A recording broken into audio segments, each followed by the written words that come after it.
Bom, e voltamos a falar então do acordo entre União Europeia e Mercosul, que deve ser assinado nos próximos dias, depois de ser aprovado pelos países europeus, né, Celso? A gente deu uma trégua, falamos um pouco da economia nacional, agora vamos voltar para o telão, porque a gente separou números que dão a dimensão desse acordo para mostrar para vocês. Então, a gente tem aqui um plano que envolve 722 milhões de consumidores e um mercado com produto interno bruto de 22 trilhões de dólares de PIB, né? Como eu disse, produto interno bruto. Isso é a soma da população da União Europeia e do Mercosul e do PIB de todos os países que compõem os dois blocos. O acordo entre os blocos promove uma redução tarifária de mais de 4 bilhões de dólares. Além disso, um aumento de 39% nas exportações europeias até 2040. Essa é a expectativa. Atualmente, o Mercosul paga tarifas para alguns produtos. A gente separou alguns exemplos para mostrar para vocês. Então, produtos como peças de veículos pagam uma tarifa de 35%, né? Produtos de autopeças. Laticínios, 28% e 27% sobre os vinhos. Foram alguns exemplos que a gente separou. Com esse acordo, 91% das mercadorias terão as tarifas eliminadas gradualmente ao longo dos próximos 15 anos. Isso é o que propõe esse acordo.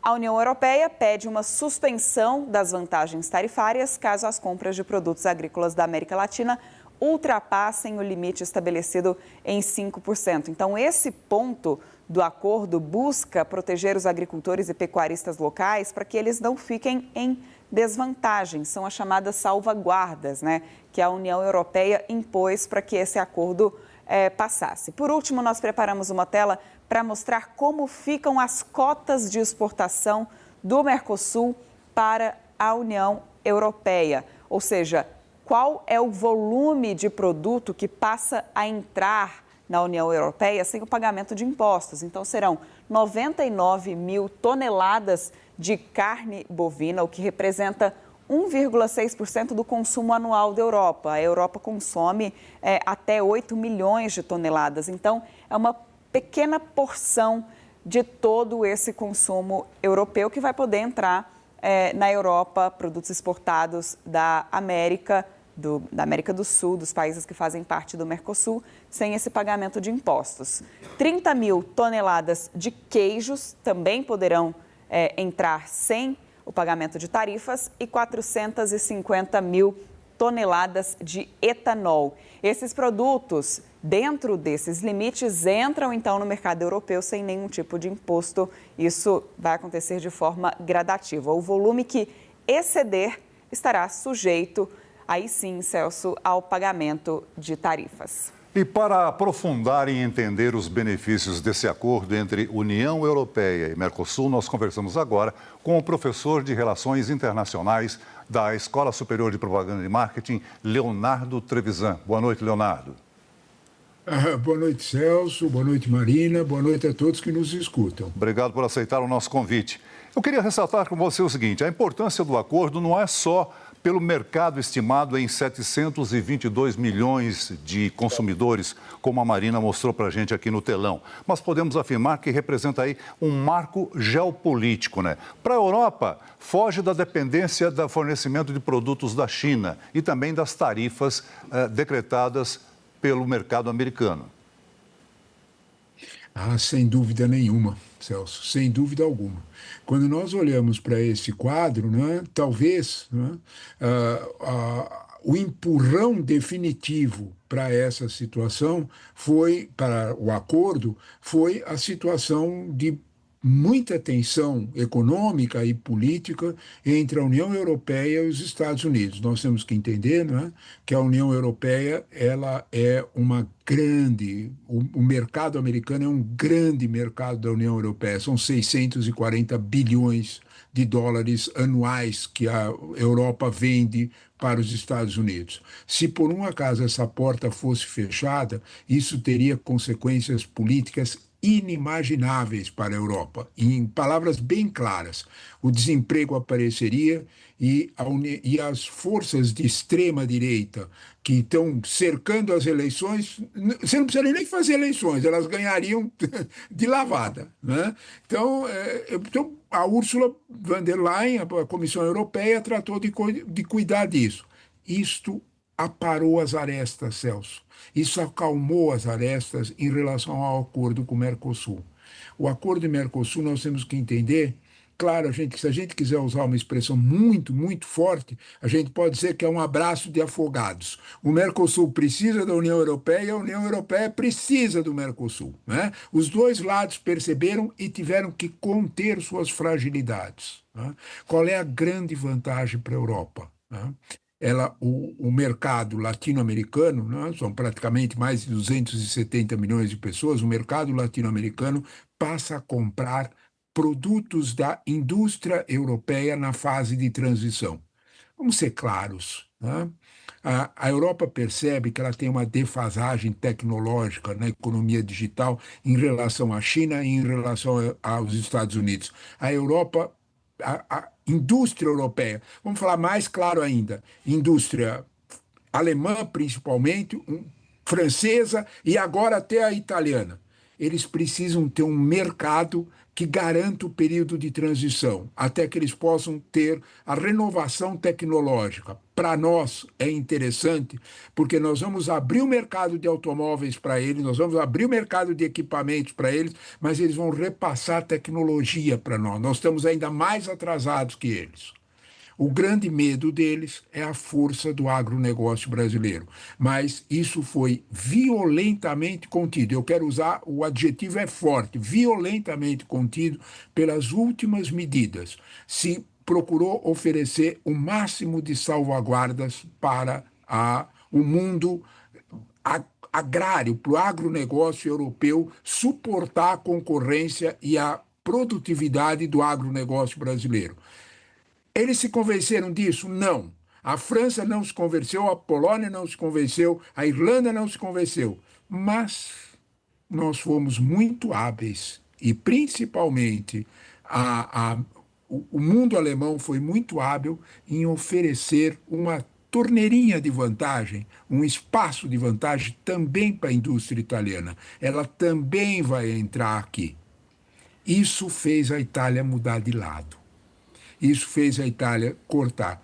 Aí a gente precisa entender a questão populacional para entender o jogo que a Itália continha. Quando a gente olha para isso, é o seguinte, eles só conseguiriam vetar, eles quem? Os países agrários, se eles tivessem 35% da população europeia. Sem Itália não alcançavam. Os números são claros para explicar isso, talvez seja o suficiente para a gente fechar. A França tem 68 milhões de habitantes, e isso representa 15% da população. A Itália tem 59 milhões e representa 13%. A Polônia tem 36 milhões e 8%. Soma 15 da França com 8 da Polônia dá 23%. Os outros três países têm 1,5% da população. Tanto Hungria como Áustria como Irlanda têm em torno de 8 e 9 milhões de habitantes. É 1,5% cada um. Vamos somar? 15 com 8, 23, 23 com 6 não dava nem 30. Sem Itália, esquece. A Itália ganhou um pedaço da divisão para entrar também com a indústria italiana aqui. Isso, de algum modo, abriu as portas e facilitou. É claro que as salvaguardas oferecidas para os agricultores europeus e, principalmente, o controle de preços, a gente precisa entender isso daí também. Mas aí a gente pode depois explicar melhor como é que isso apareceu. Vantagem para os dois lados. Eu falei mais das vantagens europeias porque é o que está aqui. Aí nós temos que olhar para as vantagens do Mercosul porque elas são amplas e bastante favoráveis.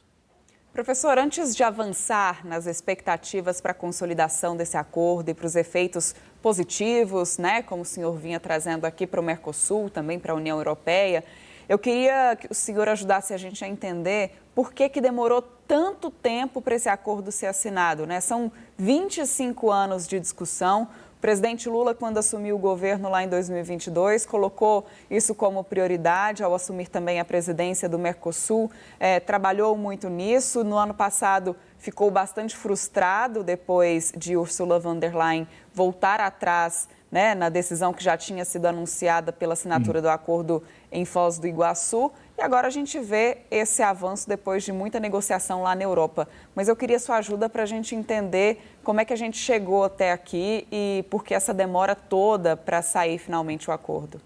Olha, a primeira tentativa de acordo, lá atrás, é de 1999, século passado. Né? Nós estamos agora já estamos em 26, nós estamos há 27 anos esperando por esse acordo. O que aconteceu ao longo desse tempo? Os dois lados, vamos ser sinceros, não precisavam tanto assim do acordo. A União Europeia fazia negócios com partes isoladas do Brasil, o Brasil tinha espaços de entrar.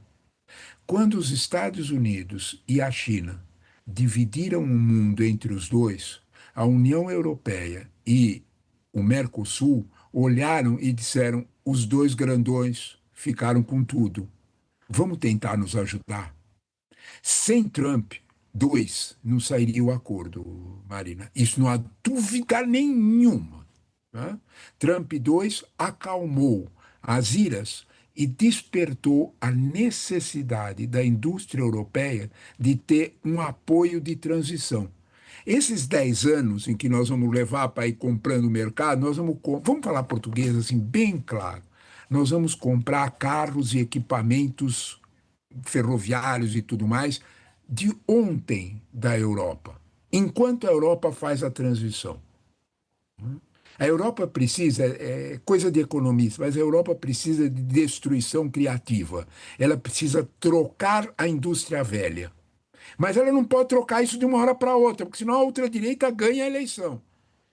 O mercado latino-americano é perfeito para isso. Nós vamos comprar carros ainda com motor a explosão, com combustível fóssil.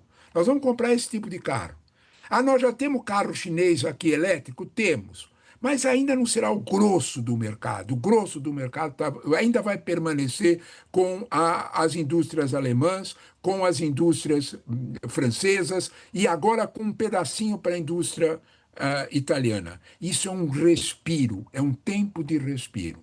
Para o nosso agronegócio, para nós, Brasil, interessa muito abrir lentamente o mercado europeu. Entrar diretamente numa concorrência com os Estados Unidos. A Europa tem medo que os Estados Unidos fechem portas. Então, o mercado brasileiro pode entrar lá. De alguma forma, já está acontecendo. A Europa já é o segundo freguês do Brasil. O primeiro é a China, desculpe, terceiro freguês do Brasil. O primeiro é a China, segundo Estados Unidos, terceiro a Europa, superando a Argentina. Isso é importante. Isso tem um sentido para nós. Mas o sentido mais importante é a tua pergunta. Tem um sentido geopolítico. A América Latina se une à Europa e consegue, de alguma forma, sobreviver ou aparecer como um eixo importante para enfrentar os dois gigantes, China e Estados Unidos. Professor, na nossa conversa eu gostaria de ter a participação, a pergunta do nosso companheiro analista de Brasília, Ranier Bragon. Por favor, Ranier. Oi, professor, muito boa noite. O vice-presidente Geraldo Alckmin ele deu uma entrevista coletiva hoje dizendo mais ou menos o que o senhor está dizendo aí, resumindo a questão do ganha-ganha, tanto para a União Europeia quanto para o Mercosul. A minha pergunta é, qual, na avaliação do senhor, deve ser a reação das gestões de Xi Jinping e de Donald Trump a esse acordo? A reação, boa noite, Ranier, primeiro de tudo, né? A reação a isso do Xi Jinping é mais ou menos prevista, né? Eu vou colocar na nossa conversa, né, um trato, um pedacinho daquilo que está acontecendo e eu acho que vale a pena, né? O Xi Jinping, através de uma jovem porta-voz do Ministério das Relações Exteriores, fez um aviso para os Estados Unidos e para a Venezuela. contratos têm que ser respeitados. Nós temos contratos de inversão na indústria petrolífera na Venezuela e eles vão ser respeitados. Esse é o trato. A China está absolutamente consciente da sua força, Rani. Ela sabe perfeitamente que ela pode, de certa forma, se defender da pressão. Olha ele aí, né? O Xi Jinping, né? Se defender da pressão americana.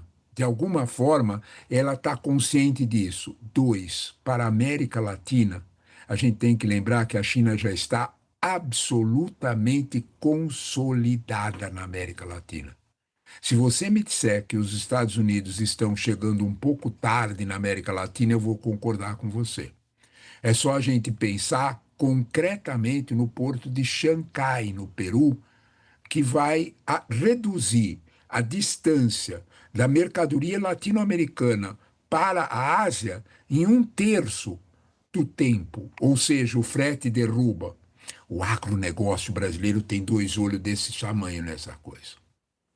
Então, o Xi Jinping está tranquilo em relação à América Latina, ele está consolidado aqui. Tua pergunta é ótima, ele está consolidado. Nós temos as bioceânicas trazendo de Ilhéus para Mato Grosso. Nós somos 5 bioceânicas, são 5 que a China está pondo dinheiro. Tem um segredinho de polichinelo nessa história. Segredinho. Né?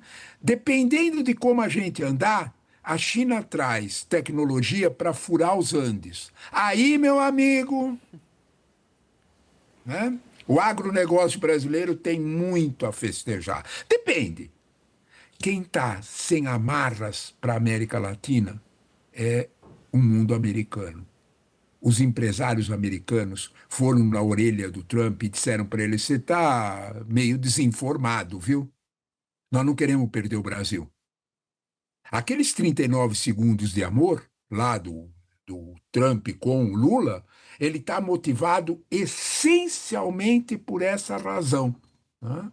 A China avançou muito e os Estados Unidos ficaram um pouco para trás nesse processo. Eles não querem perder o que tem nas cadeias produtivas integradas com o Brasil. É nesse contexto que a gente olha e diz: a China está consolidada e os Estados Unidos não têm exatamente como perder mais ainda do controle na América Latina. Eles vão ter que se conformar. Para a Europa, isso é uma... Vamos usar uma expressão dos meus alunos: sopa no mel, professor. Na Europa é exatamente isso. Né? Salva um período de transição para que a Europa possa praticar destruição criativa, para que ela possa trazer a indústria digital mais forte para a estrutura produtiva. Ela está acenando para a China? Não dá, porque os Estados Unidos não vão deixar, mas ela pode desenvolver por ela mesma. No caso do acordo do Mercosul, dá o tempo que a Europa precisa para isso. Os Estados Unidos vão ter que se conformar com essa realidade. É lamentável, mas é disso mesmo que nós estamos falando. Tua pergunta é ótima. A China está instaurada, está instalada aqui e os Estados Unidos vão ter que, de alguma forma, suportar o prejuízo de não ter acompanhado a chegada dos chineses. Professor Leonardo. A AmCham sabe disso perfeitamente, Ranier. Muito. Ela tem avisado o quanto os Estados Unidos precisam voltar a ficar próximo da América Latina via Brasil. É isso, professor Leonardo Trevisan. Muito obrigada pela sua participação, por essa ajuda para que a gente consiga entender melhor todo o contexto histórico, político, né, desse acordo que finalmente a gente vê, então, caminhando para que seja consolidado. Obrigada, professor. Seja sempre muito bem-vindo.